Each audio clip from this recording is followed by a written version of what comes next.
Today, our group will examine the Ferdinand Marcos corruption case, highlighting graft, plunder, and abuse of power. Today, I will briefly introduce the concept of corruption and the case of Ferdinand Marcos. First, corruption is defined as the misuse of entrusted power for private gain. It can exist at different levels, including petty, grand, and systemic corruption. With this in mind, the case of Ferdinand Marcos is important because he served as the president of Philippines from 1965 to 1986.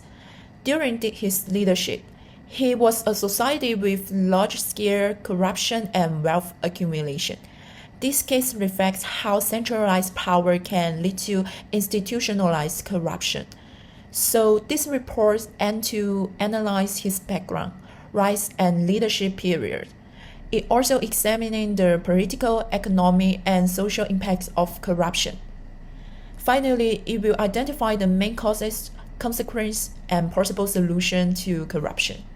Marcos ruled the Philippines from 1965 to 1986. Over 20 years, he started as a president but became a dictator, creating what's called a collaborative regime. In 1972, he declared a martial law that allowed him to rule by decree, dissolve democratic institutions, and control the media. Under his rule, state was plundered for his family and political elites. Opposition was crushed, poverty and debate grew, and inequality worsened. His regime ended in 1986. After election, fraud triggered the peaceful people power revolution. Today, Marcos is a symbol of grand corruption and the abuse of political law. This slide shows the timeline of Ferdinand Marcos. He was born in 1917 and became president in 1965. In 1972, he declared martial law and controlled the country. Power was mainly in his family, and corruption increased. In 1983, Aquino was assassinated, which became a turning point. In 1986, people protested, and Marcos lost power.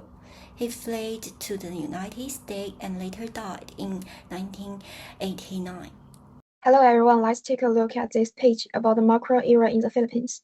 First, Ferdinand Marcos became president in 1965, and in 1972 he imposed martial law, which marked the start of his authoritarian rule.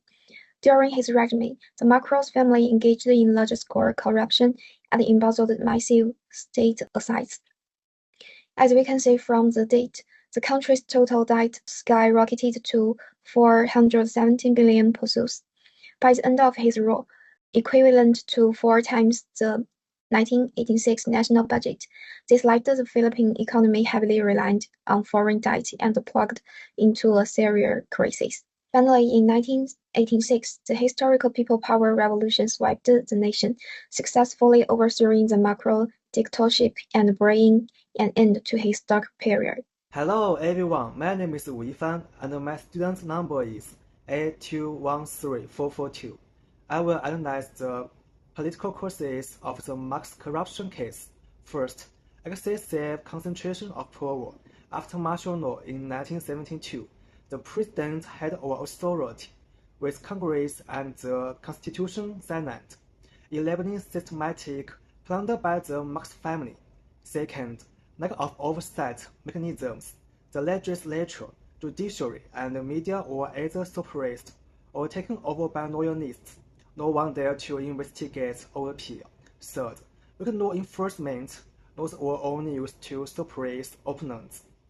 While the regime's own corruption was ignored, the rule of law collapsed. These 3 institutional failures turned corruption from individual acts into a systemic disaster. Thank you very much. I will briefly explain the violations of anti-corruption laws in this case. First, there was abuse of power for personal gain, including embezzlement and money laundering. Second, wealth was transferred to foreign accounts and hidden through complex arrangements. Third, although investigations were conducted, legal challenges made prosecution difficult, but assessed recovery efforts continued. In conclusion, this case shows that weak enforcement allows corruption to persist. I will briefly discuss the implications of the Ferdinand Marcos corruption case.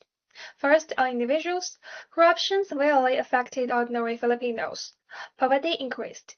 Access to healthcare and education was limited, and critics even faced violence, while Marcos and his allies lived in luxury. That is really unfair to ordinary Filipinos. And secondly, on the national economy, corruption led to economic decline, rising the national debate, and reduced investor confidence. Thirdly, in the terms of government credibility, public trust in institutions declined significantly due to widespread corruption. And finally, regarding social stability, public anger over inequality triggered the 1986 People Power Revolution, which led to Marcos being exiled, and its impact still divides society today. After Marcos, the Philippines fixed the three big things. They rewrote the constitution to the end one main rule. They made anti-corruption agencies to go after slogan money, and they let people see more. With public recourse and free press, all to stop corruption and build trust in government again. The introduction of martial law in 1972 held the rule of law.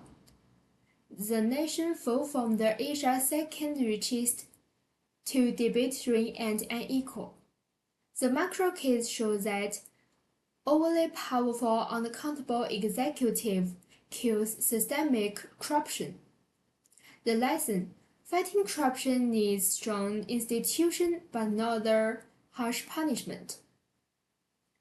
In 1987, Constitution rules a single presidential term, and the Constitution mandated judicial independence and an anti-corruption body promises good governance, transparent and perspective is how you combat corruption.